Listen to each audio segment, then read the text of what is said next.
Aloo fry recipe 2 spoons oil, jeera, green chilli, garlic, curry leaves,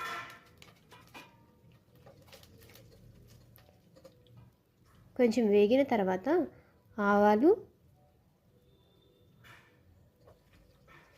బాగా వేపుకోవాలి. అవి బాగా వేగిన తర్వాత కట్ చేసి పెట్టుకున్న బంగాళాదుంప ముక్కలు,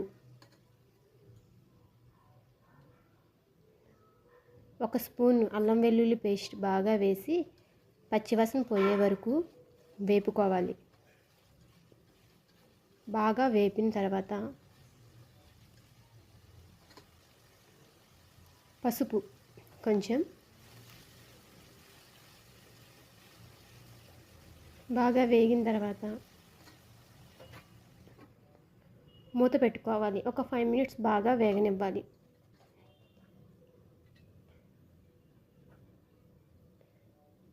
వేపిన దాంట్లో సాల్ట్, ధనియాల పొడి, జీరా పొడి వేసుకుని, కారం వేసుకుని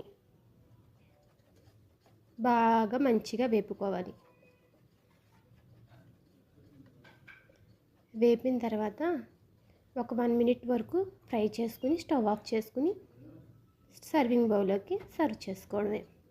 ఇది బాగా బ్యాచిలర్స్కి, లంచ్ బాక్స్లో చిన్నపిల్లలకి పెట్టడానికి చాలా విధాలుగా బాగుంటుంది.